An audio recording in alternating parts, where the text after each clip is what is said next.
Hello my dear friends, good morning, good afternoon, good evening, welcome to my channel the warning man abroad. Aseem Bhardwaj आपका host दोस्त, और ये है video current situation in Thailand के बारे में, जिसके अंदर हम दो चीज़ों के बारे में बात करते हैं एज ऑलवेज। पहली चीज़ तो ये है कि कोविड का ट्रेंड क्या चल रहा है कंट्री के अंदर, क्या हालात बने हुए हैं, और दूसरी चीज़ ट्रैवलिंग के रिलेटेड क्या अपडेट्स है मेरे पास आपके लिए, ऑल इन दिस वीडियो। तो बने रहे इस वीडियो को पूरा एंड तक देखें, और बहुत सारी इंटरेस्टिंग वीडियोस भी थाईलैंड पे आने वाली हैं। तो थोड़ा सा टाइम निकाल के चैनल को जरूर सपोर्ट करें, सब्सक्राइब करें और इस वीडियो को भी लाइक करें। चलिए शुरू करता हूं कोविड केसेस से। और यहाँ पे अगर आप इस हफ्ते का ट्रेंड देखें मंडे का, वो है कुछ 6488 केसेस मंडे को आए हैं, 6488। ट्यूसडे को आए हैं 6230, 6230। वेंसडे को आए हैं केसेस 7650, 7650। थर्सडे को आए हैं केसेस 8019, 8019। और फ्राइडे को आए हैं 7779। तो ये जो है इस वक्त ट्रेंड बना हुआ है कंट्री के अंदर। 10,000 से नीचे हैं केसेस, और 7-8 हज़ार के बीच में, 6 हज़ार के बीच में ये केसेस अभी घूम रहे हैं कंट्री के अंदर। Vaccination rate any how country में बहुत अच्छा है।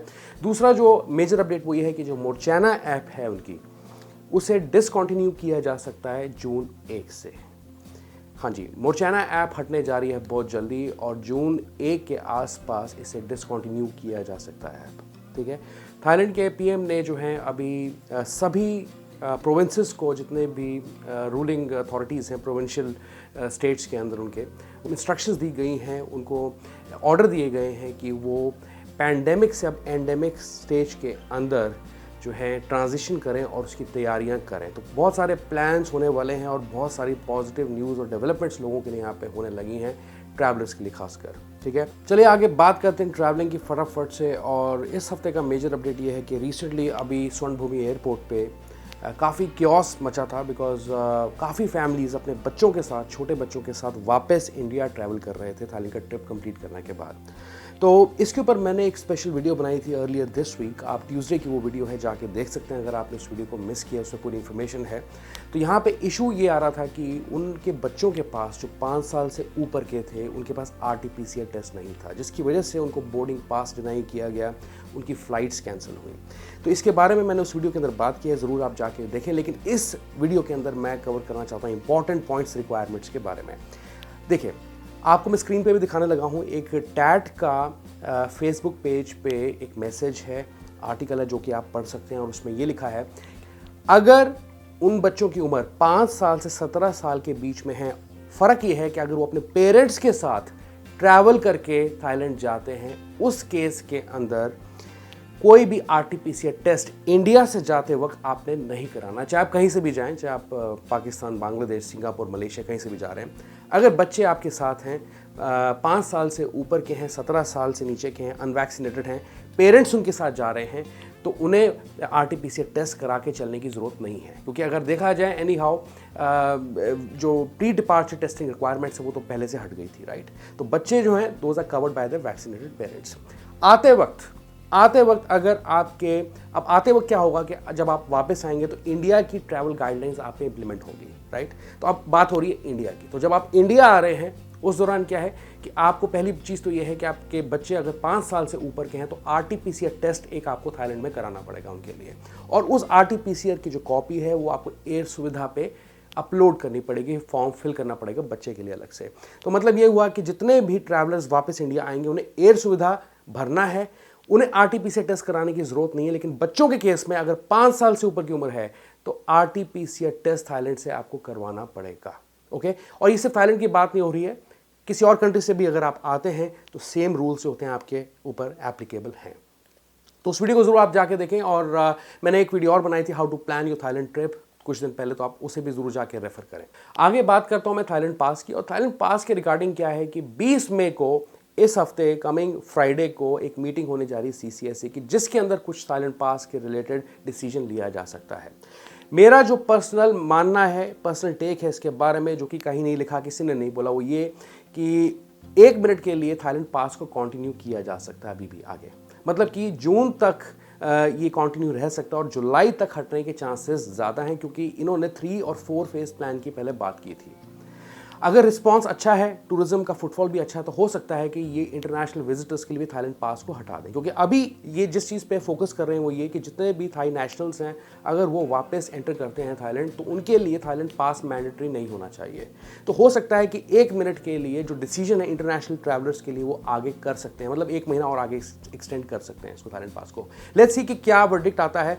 अच्छी खबर भी हो सकती है और जैसे हमें पता लगती है सबसे पहले हम आपको बताएंगे चैनल के थ्रू कि क्या हुआ थाईलैंड पास के रिलेटेड। तो बने रहें। चलिए आगे बात करते हैं कि इस वक्त कंट्री में क्या हालात बने हुए हैं, क्या तैयारियां चल रही हैं टूरिज्म के पर्सपेक्टिव से। तो पीछे इन्होंने ये कहा था कि मई और सितंबर के बीच में इस साल जो है 3 लाख विजिटर्स जो हैं थाईलैंड विजिट करेंगे पर मंथ, मतलब कि मई से सितंबर के बीच में।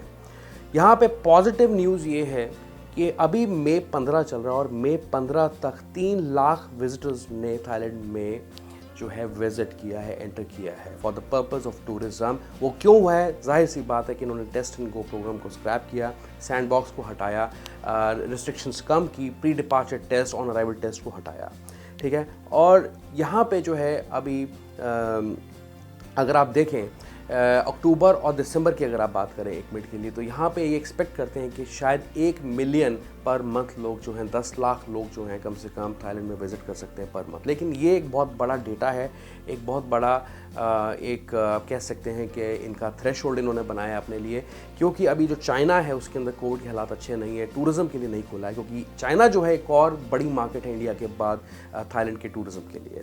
Okay, so let's see how it goes. लेकिन जो ट्रेंड है जो उन्होंने प्रेडिक्ट किया था 3 लाख विजिटर्स का, वो सक्सेसफुली कंप्लीट हुआ मई के अंदर। जितने भी होटल इंडस्ट्री के साथ, टूरिज्म इंडस्ट्री के साथ जुड़े हैं लोग, वो इस वक्त जो हैं तैयारियां कर रहे हैं अपनी होटल्स की फैसिलिटीज़ को एनहांस करने की। वहाँ पे तैयारियां चल रही हैं, उनके जो होटल के स्टाफ हैं, एम्प्लॉयज़ हैं, उनकी भी ट्रेनिंग चल रही है, मल्टी स्किल ट्रेनिंग जिन्हें कहा जाता है, उनको उस चीज़ के लिए तैयार किया जा रहा है जितने भी फॉरेन नेशनल्स आएंगे और कंट्री में स्टे करेंगे। तो काफ़ी ज़्यादा तैयारियां बिजनेस के पर्सपेक्टिव से वहाँ पे चल रही हैं। फिर आगे एक और इंटरेस्टिंग न्यूज़ आपको पता है, कोहलान आइलैंड जो है पटाया को लगता है और फेरीज़ के थ्रू आप जा सकते हैं। आधे घंटे का डिस्टेंस होता है by ferries, 20-25 minute speed boat से लगते हैं, आधा घंटा लग जाता है, 40 मिनट लग जाते हैं। बहुत ही अच्छा आइलैंड है अपने आप में, जहाँ पे बहुत ही साफ़ बीचेस हैं और वहाँ पे 7 और 8 आइलैंड्स हैं जो कि वाटर स्पोर्ट्स के लिए भी कुछ आइलैंड्स उनमें से पॉपुलर हैं और रिलैक्स करने के लिए एक बहुत अच्छी अपने आप में जगह है। वहाँ पे अभी रिसेंटली 100% ऑक्यूपेंसी रही है होटल रूम्स के अंदर। टोटल 2000 कमरे हैं वहाँ पे जितने भी होटल्स हैं मिला के, और 10,000 विजिटर्स ने फ्राइडे को और थर्सडे और फ्राइडे को वहाँ पर विजिट किया और उन्हें कमरे नहीं मिले वहाँ पर, उनको वापस आना पड़ा बिकॉज 2000 रूम्स थे और 2000 रूम्स जो थे ऑक्यूपाइड थे 100% ऑक्यूपेंसी के हिसाब से। It is a very very positive trend कि लोग थाईलैंड जाना चाहते हैं और फुटफॉल जो जैसे वो प्रिडिक्ट कर रहे हैं 3 लाख विजिटर्स का, हो सकता है वो बिल्कुल सही हो। इतना ही नहीं बल्कि खाउसो रोड की भी मैं अगर बात करूं, बैंकॉक में आपको पता है पीछे सॉन्गकरण चल रहा था, काफ़ी रिस्ट्रिक्शंस थी, लिमिटेशंस थी, काफ़ी न्यूज़ में थी चीज़ें, गैदरिंग कम हो सकती थी, अल्कोहल हर जगह नहीं मिल सकती थी। उसके बावजूद भी खाउसो रोड के अंदर टूरिज्म का फुटफॉल बहुत अच्छा रहा, बहुत अच्छा रिस्पॉन्स था। People wanted to enjoy in bars और मार्केट्स, ठीक है। तो ये था जी मतलब अगर आप बात करना चाहते हैं कि अभी इंटरनली हालात क्या चल रहे हैं, और यहाँ पे जितने भी बार्स हैं, जितने भी बिजनेसेस हैं, जितने भी एंटरटेनमेंट वेन्यूज़ हैं, वो गवर्नमेंट से अपील करने लगे हैं, जो ब्लू जोन में ऑपरेट करते हैं वो गवर्नमेंट से अपील करने लगे हैं कि 1 जून से उन्हें प्रॉपरली बिजनेस को ऑपरेट करने की परमिशन दी जाए यहाँ पे, ठीक है। तो ये जो है अभी डिस्कस होगा नेक्स्ट CCSA की मीटिंग के अंदर मई 20 के आसपास। इसी के रिलेटेड एक और इम्पॉर्टेंट चीज़ जिसके बारे में बात करना चाहता हूँ वो है एंडेमिक सैंडबॉक्स। तो ये एंडेमिक सैंडबॉक्स है क्या बेसिकली, क्योंकि आपको पता है अगर थोड़ा सा हिस्ट्री के अंदर जाएं, पीछे देखें रिसेंटली, तो क्या था कि जितने भी बिजनेसेस थे, जितने भी मतलब एंटरटेनमेंट वेन्यूज़ थे, बार्स थे, उन्हें रेस्टोरेंट्स में कन्वर्ट किया गया।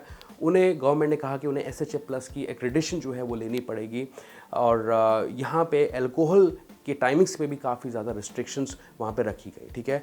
आपको पता है कि पहले 11 बजे तक अल्कोहल सर्व की जाती थी, फिर अभी रिसेंटली मई ऑनवर्ड्स जो है टाइम को बढ़ा दिया, मतलब कि मिडनाइट तक सर्व करी जा सकती है अल्कोहल, मतलब और 1-1.5 घंटे आगे टाइम को एक्सटेंड इन्होंने किया है, ठीक है। इसमें क्या है कि इन्होंने ये एक ट्रायल प्रोजेक्ट है, ठीक है, एक ये ट्रायल प्रोजेक्ट है, पायलट प्रोजेक्ट आप जिसे कह सकते हैं दूसरे वर्ड्स के अंदर।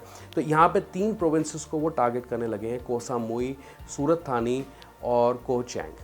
तो इसमें क्या होगा कि अब जितने भी एंटरटेनमेंट वेन्यूज़ हैं, जितने भी बार्स हैं, पब्स हैं, नाइट लाइफ के रिलेटेड वेन्यूज़ हैं, जितने भी, वो ऑपरेट कर पाएंगी एज इट इज़, मतलब कि नॉट एज रेस्टोरेंट्स।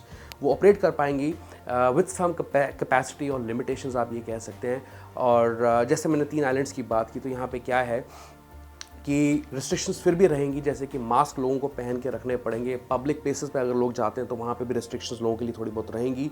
और अगर पब्लिक ट्रांसपोर्ट यूज़ करते हैं तो भी रिस्ट्रिक्शंस उनके ऊपर थोड़ी सी रहेंगी। तो अब ये जो एंडेमिक सैंडबॉक्स है, इसे प्रपोज किया जाएगा CCSA की मीटिंग में, जो कि फ्राइडे को 20 तारीख को होने लगी है। ठीक है, तो ये एक ट्रायल रन होगा, 3 फेजेस के अंदर ये शुरू हो रहा है। और इससे पहले कि पूरी कंट्री पे ये इस चीज़ को लागू करें, इसमें जो है 3 चीज़ों को सामने रखा जाएगा। और वो ये है कि इन्फेक्शन रेट कैसा ओवरऑल कंट्री में रहता है, वैक्सीनेशन रेट कंट्री में क्या चल रहा है, कितनी तैयारियां हैं, जितने भी मेडिकल फोर्सेस हैं, सर्विसेज हैं, उनकी क्या तैयारियां हैं किसी भी सिचुएशन को हैंडल करने के लिए। इन 3 चीज़ों को सामने रखते हुए ये डिसीजन लिया जा सकता है आगे के पूरे थाईलैंड में एंडेमिक सैंडबॉक्स लग जाएं कुछ टाइम के लिए। ठीक है, let's see how it goes. तो जो CCSA की मीटिंग है 20 तारीख की, वो एक बहुत ही इंपॉर्टेंट और क्रूशियल मीटिंग है हम सब लोगों के लिए, और हमें उसका इंतजार रहेगा। और गाइस, तो ये थे कुछ अपडेट्स इस हफ्ते के इस वीडियो में, the current situation in Thailand की वीडियो में। ये वीडियो आपको कैसे लगी ज़रूर बताएं। चैनल को सपोर्ट करना बिल्कुल ना भूलें, सब्सक्राइब करें। बहुत सारी इन्फॉर्मेटिव वीडियोज़ आपको इस चैनल के थ्रू मिलती हैं, और कंट्रीज़ के बारे में मिलती है, और थाईलैंड के बारे में बहुत एक्सक्लूसिवली चीज़ों को कवर करता हूँ। इन्फॉर्मेटिव रखने की कोशिश करूँगा आगे भी वीडियोज़ इसी तरीके से। चैनल को ज़रूर सब्सक्राइब करें, वीडियो को ज़रूर लाइक करें, और बी देयर। अपना बहुत अच्छे से ख्याल रखें। I see you once again in the next current situation in Thailand video next Sunday. Goodbye, take care.